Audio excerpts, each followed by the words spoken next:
Fortune Favours the Bold. Scene 1, Act 1. Fitzwilliam Darcy was in serious trouble. Although he was a man in charge of a vast property and fortune, one who maintained a tight grip on his conduct, and on that of others who were under his influence, with Miss Elizabeth Bennet, his heart and mind completely failed him. At first, he had been able to resist her charms. Nevertheless, each successive time they were in company, she grew in appeal, until he found himself making up frivolous excuses to seek her out. The beauty of her eyes drew him, yet it was that solid core of intelligence, combined with natural kindness and modesty, that posed the greatest danger to him. For 2 months he had allowed her to play games with his emotions.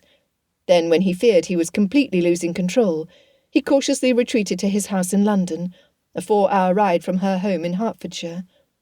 There, Darcy busied himself with needless tasks to keep his mind from drifting north to the Bennets' estate of Longbourn.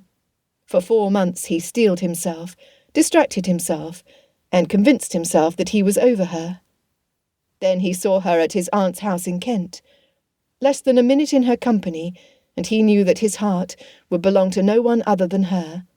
He, Fitzwilliam Darcy, Master of Pemberley, would offer her his hand in marriage. "You have no brothers?" Colonel Richard Fitzwilliam asked. Elizabeth Bennet's close friend Charlotte Collins, along with her younger sister, had gone to the kitchen to order tea, leaving the Colonel, his cousin, Fitzwilliam Darcy, and Elizabeth alone in the small sitting-room. "I do not. I have 4 sisters. I am the second-born." Elizabeth Bennet had been introduced to the officer, who was the second son of Lord and Lady Matlock, the evening prior. He could easily be described as a pleasant man, especially when compared to his dour cousin, Mr. Darcy. "Do you have sisters?" The man shook his head. "No, I was cursed with a brother who is 3 years older. However, like Darcy here," he gestured towards his cousin, "he was born an old man, which puts Albert, or Bertie, which I call him, much to his ire, at about the age of 82. She could not help but grin, as did the Colonel. "We are both the second-born, then?" The Colonel chuckled. "Yes, which means we are without the restraints of familial expectations. We can be bold where the eldest cannot." Glancing at the third person in their little grouping, Elizabeth was surprised to see his cheeks pinken. Fitzwilliam Darcy was a proud man. During his visit to Elizabeth's home village in Hertfordshire the past autumn, he had begun his presence in the community by refusing to associate with the local gentry, and insulting her personally. His words of barely tolerable and not handsome enough to tempt him, when speaking about her, had sealed Elizabeth's opinion that he was a poor excuse for a gentleman. Despite his great wealth and handsome visage, his reputation had been that of an arrogant, unapproachable man.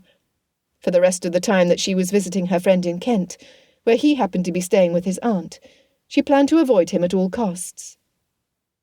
Choosing to include him in the conversation, like a fly tormented a horse, Elizabeth inquired, "Mr. Darcy, since you are the only one of the 3 of us with a sibling of the opposite sex, do you agree with your cousin that the firstborn's restraint precludes boldness?"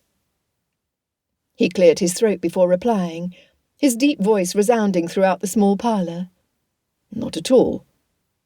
Glancing at his cousin, before returning his attention to her, he said, "As the heir, it falls upon my shoulders to forge a path for succeeding generations of Darcys. I am routinely called upon to make weighty decisions that require a certain amount of courage and risk. Even though I try to research all the variables, it is impossible to guarantee future outcomes. In this I am bold." "Ah, Darcy, you speak the truth," his cousin admitted. "For in business you are considered fearless. Yet would you ever boldly ask a woman her age? I certainly would not." Colonel Fitzwilliam snickered. "I would not either, as there are limits to my boldness, especially if said female was carrying a walking stick or holding a heavily loaded reticule." Elizabeth giggled. "Here I have the advantage, sirs. You see, if a lady allows her curiosity free rein, she can ask any question she wants of a gentleman, only to fall back on the belief held by most males, that she is inherently ignorant. For example, if I asked, 'Colonel Fitzwilliam, have you ever had a horse unseat you in front of a lady you were trying to impress?' I could immediately gasp at my own audacity, blush, flutter my lashes, and apologise for speaking out of turn. Gentlemen would overlook my lack of social skills, because I am inferior to them. However, as I acted out the part of a naive girl, I would have watched you like a hawk to see your response. If your face turned beet red and you stammered, I would know that you had fallen off a horse while trying to impress a lady. If your chin went up as your lips pressed together, I would know you would never have permitted it to happen. She grinned. There you have it, gentlemen, the secret all ladies share. There is power in being thought of as less intelligent. Well, the Colonel laughed. Mr. Darcy chuckled, shaking his head. I fear you have the right of it, Miss Elizabeth. Snorting, Colonel Fitzwilliam addressed Darcy. Do you remember when Georgie asked you if you would rather kiss a kind woman than a pretty one? As the blush grew on Mr. Darcy's face, the Colonel added, Georgiana is Darcy's sister. My parents were there along with my mother's closest friend, who happened to have 2 daughters who were both attempting to catch Darcy's eye. Georgiana was not quite 10 years of age, I believe. Do not tell me. Allow me to guess. Elizabeth laughed. One sister was plain but kind, the other lovely and haughty. Exactly, the Colonel replied, as the shade of Mr. Darcy's blush took on a deeper hue.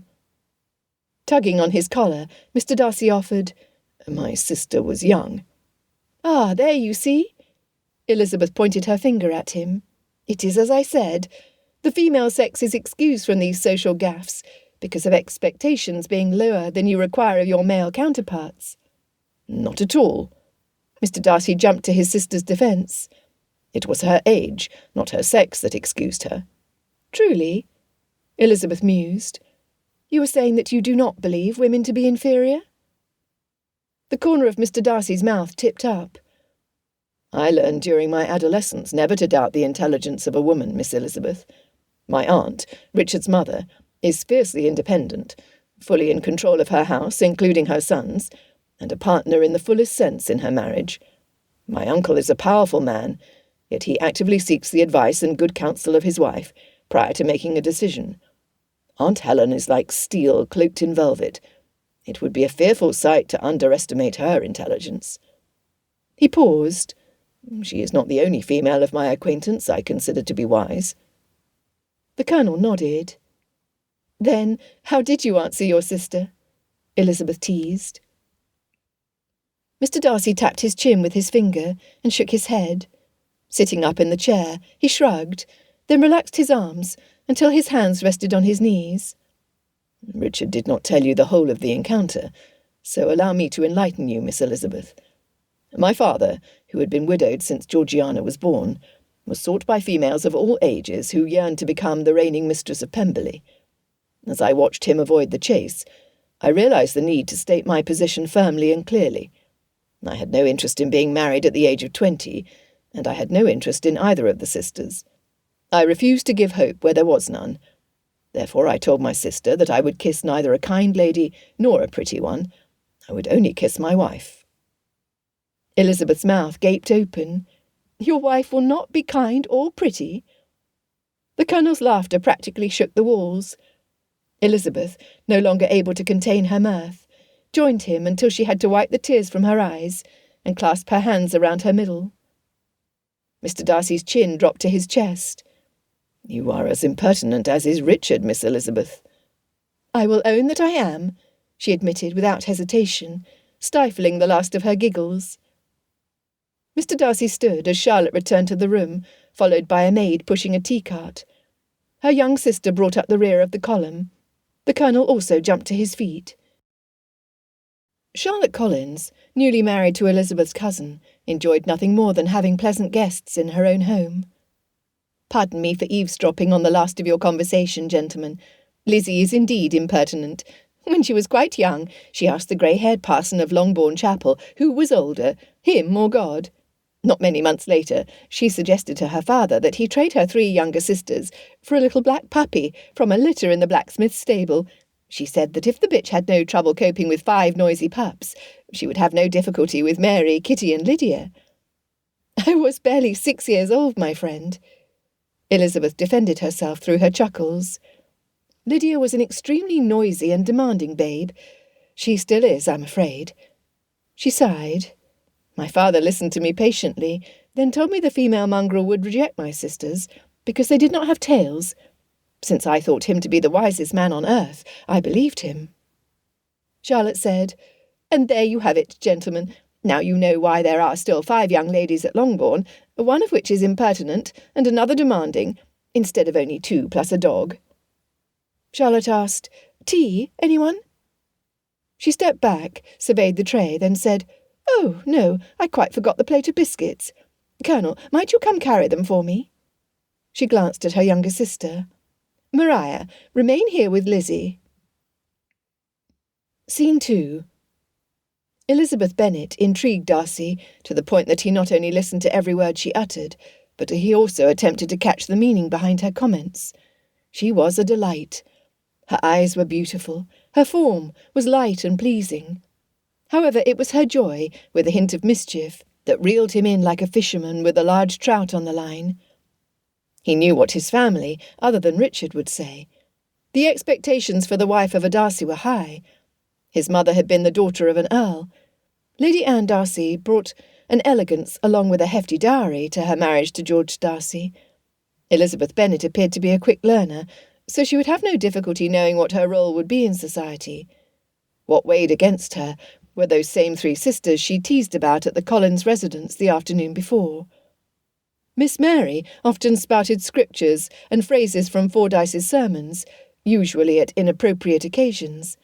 Miss Kitty and Miss Lydia were entitled flirts, who knew not how to monitor the loudness of their voices. Their crude humour, snorts and giggles provided glaring evidence that they still belonged in the schoolroom.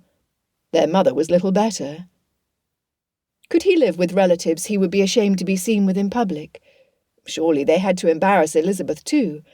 Perhaps she longed to be disassociated from them. Darcy admitted, if only to himself, that would be to her favour. "Hey, Darcy!" Richard burst into Darcy's chambers. "I spotted Miss Elizabeth strolling toward the glen. The buttercups are fully in bloom. I believe a small posy for the lady is in order. What say we join her?" Her power was such that Darcy could not resist. Within moments the 2 men were headed down the path. Richard lowered his voice. "Say, Darcy, I could not keep from thinking of our conversation with Miss Elizabeth during the whole of the night. I'm guessing that her portion is small. Nonetheless, a wife like her would make a man happy for life. With the money I've set aside from my pay, I could retire from the military. Once I sold my commission, we could afford a small place in the country. What do you say?" "What?" Richard was interested in Elizabeth. How was that even possible? They barely knew each other. Besides, Darcy was going to make her his wife. This was in every way horrible. Darcy stammered, "Are you serious, Richard?" As he awaited his cousin's reply, his crumpled heart sank to the pit of his stomach. Richard was the best man Darcy knew. He was courageous, moral, hard-working and diligent. He would make any woman a wonderful husband. But Elizabeth? Surely not. "I believe that I am." The Colonel patted his chest. "I think I could search all of England and not find another quite like her." He glanced over at Darcy. "Do you object?" Raising both his palms, he said, "I do not." Stopping, he faced his cousin. "Audentis fortuna juvat." "Fortune favours the bold," Richard translated. "Are you suggesting that I boldly pursue this course?" Sharing his innermost feelings with another was harder than anything for Darcy. Having the weight of Pemberley's responsibilities dropped on his shoulder at his father's death, after losing his mother at a young age, his only means of coping was to bury his emotions deep inside of himself. To draw these tender inclinations out was excruciatingly painful. However, some things were worth the effort and agony. "No, I am not suggesting that you pursue Miss Elizabeth." Richard's brow furrowed. "Then what are you saying?" Here it was, that point where there would be no going back once he uttered the words. "I am saying that I plan on asking Miss Elizabeth to become my wife." "What?" Richard almost shouted. Lowering his voice, he asked, "Why?" Darcy ran his hand over his mouth, his eyes closing briefly before he replied, "Because I love her, Richard." His cousin hesitated before saying, "Well, this is a problem." Richard tugged at his sideburns, a behaviour he had when he was upset. "Do you believe the lady feels the same?" "I do." Why would she not? Elizabeth was an intelligent woman. She knew what he could offer her. With his wealth and good name, he would make all her dreams come true. "Are you certain?" Richard asked. "Why would I not be?" Inhaling deeply, Richard blurted, while shaking his head, "The lady does not return your regard, Darcy. She is laughing at you, not with you. If you ask her, you will fail." "What are you talking about?" Darcy was outraged. "Are you saying this because you want her, and are trying to discourage me? I would not have thought this of you, Richard. Not at all." Richard paced a few steps, then returned. "I will tell you what. You are the best of men, Darcy. I would trust you with my life. However, your knowledge of the female sex, especially a lady like Miss Elizabeth, is lacking, I am afraid. Yet I will not keep you from making a fool of yourself." Pursing his lips, he frowned at his cousin. Finally he grinned. "Fortune does favour the bold. If we both expose our hopes to Miss Elizabeth, we allow her the dignity of choice.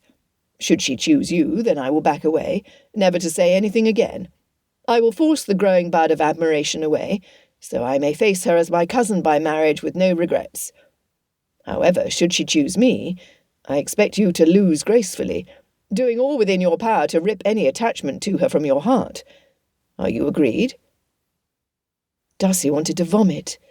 The mental image of Richard and Elizabeth together, setting up a home, building a family, and a future, was worse than the loss of his parents. If he had doubted his attachment before, he knew at that moment he would do anything to gain her favour. It was not a matter of winning her in a competition. He needed her to complete himself. "I am agreed." With a firm handshake, they each walked to the glen with a purpose. Scene 3, Act 2. Elizabeth loved this part of Kent. The smell of the sea mixed with fragrant narcissus, hyacinth and daffodils greeted her as she strolled towards the glen. The vibrancy of the colours against the deep green at her feet was glorious. The morning had been a trial. Her cousin, Charlotte's husband, was a silly man. Oh, there was not one malicious bone in his body, of course, but his ideas of how a lady was to act mirrored his patroness's lofty opinions. Lady Catherine de Bourgh, who happened to be aunt to Mr. Darcy and Colonel Fitzwilliam, believed the sun rose and set at her command. Elizabeth chuckled. Mr. Darcy was much like his aunt, arrogant, prideful, officious and judgmental. She snorted to herself. Those were his better qualities. No, that was not fair. The fact was that she did not know him well. In truth, she was not inclined to repair that neglect. They had little in common, and likely once she returned to Hertfordshire and he went to Derbyshire, there was little reason to believe they would ever be in company again. "Miss Elizabeth." Her piece was interrupted by a greeting from the Colonel. "A lovely day, is it not?" "Indeed," she replied. Before she could turn to say hello, another voice intruded with a greeting. "Mr. Darcy. Ugh." Pasting a smile on her face, she faced the men, each approaching with a small posy of flowers in their hand. "I would like to offer you these daffodils and a proposal of marriage," the Colonel boldly said. "What?"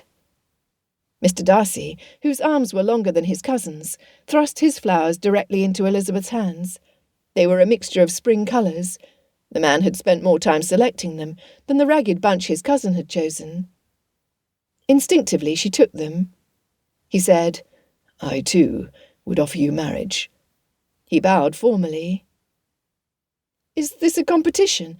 Some sort of male ritual you go through each spring that us ladies do not know about?" Elizabeth's empty hand went to her chest. She was pleased, perplexed, and a bit offended. The Colonel, who still held his bouquet, was the first to respond. "Not at all. We are both devoted to you. After discussing it between ourselves, we made the choice to offer you a choice. What do you say? Which one of us will you marry?" What in the world was happening? Elizabeth blinked to make sure she was not still asleep, in the small bedchamber at the parsonage. Was she in the midst of a nightmare? She blinked again. No, they were still there, with the smell of flowers still in the air. Very well. Elizabeth pondered how best to reply. Finally she said, I thank you both for your offer. However, I'm not interested in marriage today, so the answer to you both is no. The Colonel chuckled, his eyes full of mirth. Mr. Darcy's eyes looked like a storm had gathered, where residents of the area needed to run to safety from falling hailstones or fiercely dangerous lightning bolt strikes. He swallowed, his Adam's apple bouncing off his collar. Of the two men, he was, by far, the most unsettled by her response. Whatever could he mean by it? Scene 4. Richard appeared to have not been bothered by her reply. Then allow me to ask again on the morrow. He bowed, stepping back, the posy falling to his side. Darcy's mind scrambled for something smooth and witty to say that would soothe his wounded pride and put him one step closer to having her say yes to him. Where he had been confident of her acceptance, he now worried that Richard might have been correct. Did she not like him? Impossible. Might I ask you one very bold question, Miss Elizabeth? Darcy considered his words carefully as he awaited her response. You might, she agreed, as long as you do not mind a very bold reply in return. I'm not afraid of you. Darcy spoke the truth. However, he was afraid of his own inability to communicate well when he was fraught with nerves. Pray tell me, if you will, your personal definition of love. I fear I cannot tease you about that, Mr. Darcy. Her finger came up to tap her chin. Before I offer you an answer, I wonder why it is you want to know. He nodded. Perhaps I should begin by sharing my definition. Would you mind? Please do, sir. Very well. Darcy offered up a silent petition for help to say the right thing at the right time. Dropping his eyes to the ground, he formulated the first few words before his mind could go blank, an affliction he had never suffered with anyone else but her. Love is... He gazed at her, the longing from every pore of his body in his eyes. Love is devotion, a feeling of warm affection that attaches two people together, with a passion that withstands trials and temptations. True love is patient and kind, unselfish and honest. It means sacrifice, putting the needs of your beloved ahead of your own, growing closer together as the years go by. Love, a love that is shared, is a miracle. She sighed inside, her heart turning into a puddle at her feet. Without removing her gaze from his, she said, I will settle for nothing less. Which is as it should be, Miss Elizabeth. Would you walk with me? Darcy extended his arm. At first, she hesitated. Finally, she lightly rested her hand on his forearm. Her touch eased some of the misery in his heart. He had expected joy, not a casual rejection of his offer, as if it had been a joke. It hurt that she did not apparently return his affection. It hurt that Richard had been correct, and he had been wrong. Yet Darcy knew deep in his soul that love forged with fire could withstand anything. He would do whatever was needed to help her see that he was the one for her. The only one. Scene 5. The climax. Glancing at the man strolling the path next to her, Elizabeth pondered his words. In her heart of hearts, she wanted the same as he, a bond where happiness could flourish and devotion would grow. Colonel Fitzwilliam was charming. Mr. Darcy was not. Colonel Fitzwilliam knew how to flirt. Mr. Darcy did not. Nonetheless, Elizabeth saw no hint of emotional investment in the Colonel. She could not say the same of Mr. Darcy. In his eyes were reflected strong emotions. That he felt his description of love towards her was now obvious. How had that even happened? When had it happened? I will not tease about this subject, Elizabeth admitted. I will confess that you quite caught me by surprise, sir. You were not who you appeared to be in Hertfordshire, Mr. Darcy.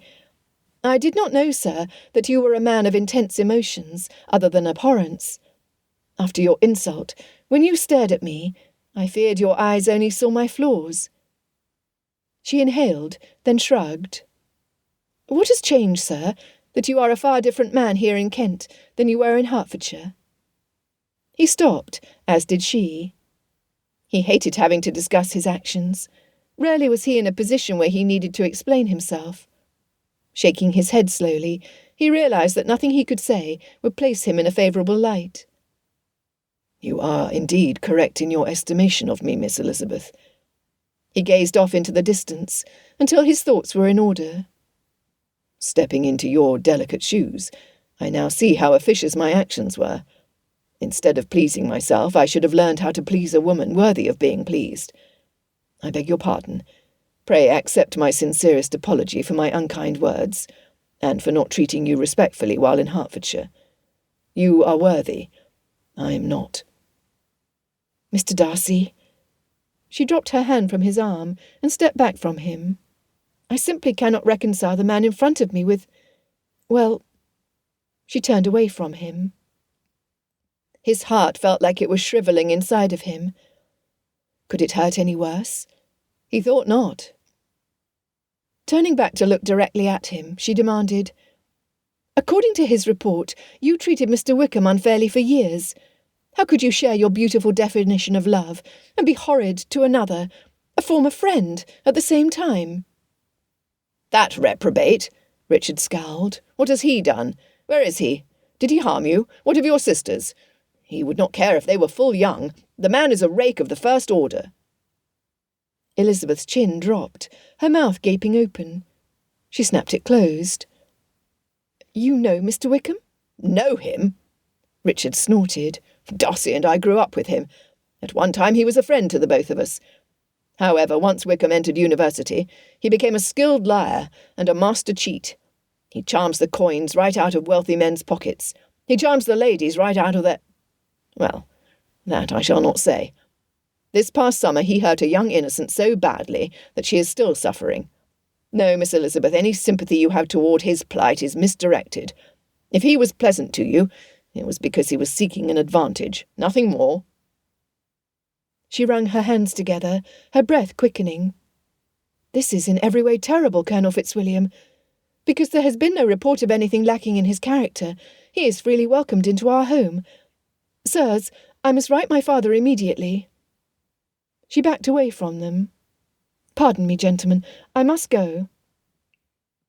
Without waiting for their reply, Elizabeth ran back down the path to the cottage where she was staying, leaving 2 silent men behind. Finally, Richard spoke up. "Well, I think that went well." Blast! No, that had not gone well at all. Elizabeth was eternally grateful for having such a friend as Charlotte, when her hostess said nothing about the request to post a letter immediately. "I am sorry to see you upset." Charlotte poured tea. "Was it something the Colonel said, or was it Mr. Darcy who caused this furore?" "I have been a fool," Elizabeth admitted, "to think that I held myself above others in my ability to sketch a character. Well, my friend, I was completely and utterly in the wrong about Mr. Wickham. According to what I learned today about the officer, he is a rake of the first order. His charming persona is a ruse." Elizabeth pressed her palm to her forehead. "How could I have been so blind?" She groaned. Charlotte, her tone calm and her voice matter-of-fact, said, "Lizzie, might not you consider that you possibly were also wrong about Mr. Darcy's character? How much of the lies told to you by Mr. Wickham about the man weighed against your judgment of him?" "Whatever do you mean?" Elizabeth asked, although in her heart she knew exactly what Charlotte meant. Falling back against the sofa, she admitted, "I have been singularly prejudiced about him, have I not?" "My dear Lizzie, please stop and think about what you actually know about Mr. Darcy. What bad is there have you personally seen? What good do you know of him?" Elizabeth closed her eyes tightly. Images of their past encounters flashed across her mind. "I heard his insult to me personally, Charlotte." She paused. "He did apologize for it quite beautifully, if I must admit to such. He stared at me when we were in the same room, although it was not to find fault as I expected. Her eyes shot open. He is a hard man, I believe. Yet he is a friend to amiable men like Mr. Bingley and Colonel Fitzwilliam. What does that tell you about him? I do not think I like this subject, my friend, Elizabeth admitted aloud.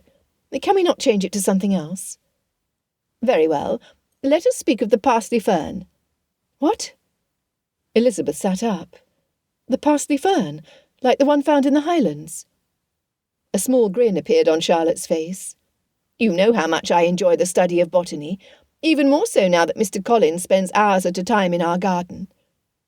Charlotte grinned. Something unusual about the parsley fern is where they flourish.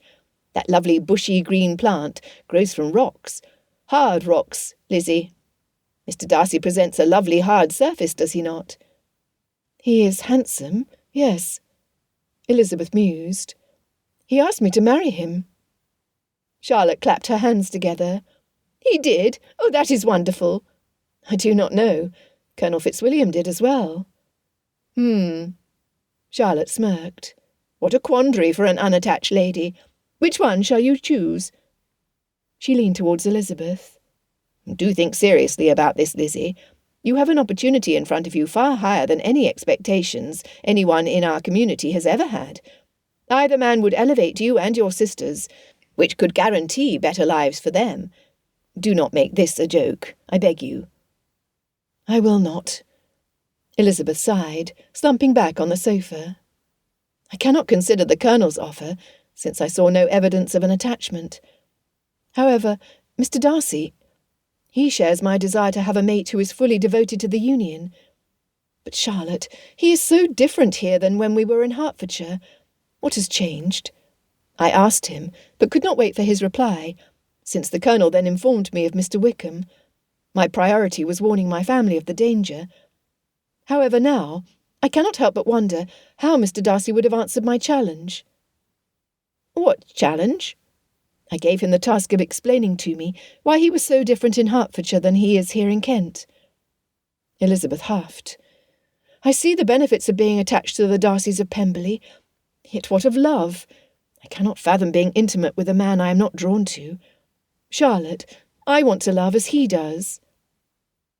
Charlotte admitted, Lizzie, if you have the opportunity to achieve what you seek, yet there is a certain level of peace and contentment in knowing the person you wed is a steady sort, who seeks your pleasure over his own. Mr. Collins is exactly that type of man. As a wife, I find myself looking for ways to bring him joy. Each time I meet with success, my own heart is filled with happiness. While we have no grand passion that you desire, I look forward to what our future brings. Charlotte, how wonderful for you. Elizabeth was sincerely pleased for her friend. Elizabeth, pray, consider this. Charlotte became deadly serious. Think of what it would be like to be wed to a man fully devoted to you. Mr. Darcy is a virile man who will spend his lifetime trying to please you above himself, if I am not wrong. You would never need to fear his eyes roving to another lady with greater beauty or vitality. He would be a wonderful father, because any child of yours would increase his love for you and for them. Think, Lizzie, of how the indifference of a father has affected those we know. It is in every way awful, is it not? Elizabeth nodded. Her own father's indolence and indifference had a marked impact on her sisters in a negative way, and on herself. Finally, do consider the effect being attached to Mr. Darcy would have on what you could do for your sisters. Lizzie, how could you not come to love a man who is devoted to you, who exceeds your dreams in fine looks, and who, when it comes to your sisters, helps them along? Elizabeth's hand shot to her chest. I do not... No, I do know that your words are true. Dropping her hands to her lap, she hesitantly asked, What do I do, Charlotte? Charlotte nodded once. Elizabeth Bennet, under these circumstances, boldness is required. The next time you meet, you must not allow a moment to pass until you hear his explanation. Boldness? Elizabeth chewed on her thumbnail, a habit she loathed. A lady does not... Charlotte interrupted. Tell me this, Lizzie. Do you truly want to wait in hopes he will raise the subject again? Perhaps in the meantime he will lose his courage, or become so discouraged by your lack of interest that he leaves where you never see him again. Lizzie, think!" "I cannot let that happen. I am curious how he will reply. I do not want to wait." Elizabeth honestly admitted, I truly feel it is necessary to hear what he has to say." Standing, Charlotte held out her hand. "While my husband is still with Lady Catherine, and Maria is laying down, I can be safely away from the house. Then do come. We shall return to the glen to see if the gentlemen are still there. It is a chance worth taking." "I do not know." Elizabeth hesitated. "Come, I will not take no for an answer." In her heart of hearts, Elizabeth longed to go. Grabbing her bonnet, they were soon on their way down the pathway. Scene 6. The conclusion. The Colonel was not in the glen. Mr. Darcy stood with his back to them, his head down, his shoulders drooping. "Go to him, Lizzie. I will wait for you here." Charlotte gave her friend a gentle push. From the corner of her eye, Charlotte saw the Colonel leaning against a tree, not 20 feet from her, watching his cousin. Both were good men. As Elizabeth walked away from her, Charlotte joined the Colonel. He lifted his brow. She glanced back at the couple and shrugged. Silently they waited, and watched. Elizabeth's voice drifted back to them. "Mr. Darcy?" The man spun around, his face covered in hope and fear. While they could not hear the lengthy conversation, they were witness to the changing countenance of the couple. "He is pleading with her," the Colonel whispered. "Humility is good for Darcy." "She is listening to him," Charlotte returned. "Humility is good for her as well. Oh, look," she stepped closer. "I doubt she knows what she is doing." The Colonel nodded. When Darcy turned his hands, palms upwards towards Elizabeth, then stepped close enough that he could easily reach out and touch her, Charlotte barely stopped herself from gasping. Slowly, the tips of Elizabeth's fingers moved towards his. When her face tipped up, and a smile threatened, Charlotte knew, though it might not happen on that day, Elizabeth would accept Mr. Darcy. Relief surged through her. She wanted to raise her fists into the air and dance. Leaning towards the Colonel, she said, "They will be happy." "Eventually," admitted the Colonel. "Colonel Fitzwilliam, it was rather bold of me to ask you to help Mr. Darcy set aside his pride enough to state his case." The Colonel nodded and grinned. "It was rather bold of you to help Miss Elizabeth overcome her prejudices against my cousin. Whatever you did, well done." They shook hands, their agreement completed. "When I spoke of love, Elizabeth, I spoke of you." Darcy almost refused to believe that she was looking at him with possibilities in her eyes. "I will never love another. My heart is yours to keep. Pray, keep it safe, and treat it well, for it is the only one I will ever have." Elizabeth stepped closer. "Your words are what every lady yearns to hear. That they are coming from your lips to my ears is a source of amazement to me." She pulled the corner of her bottom lip between her teeth. "Although I cannot truthfully admit to returning your feelings in full, sir, I would appreciate the opportunity to come to know you better, if you were bold enough to take on the challenge." Leaning closer, he could smell the lavender wafting up from her hair. "I am bold enough." Pressing her fingers to his lips, he whispered, "Audentis fortuna juvat." She chuckled, then sighed. "Fortune favours the bold."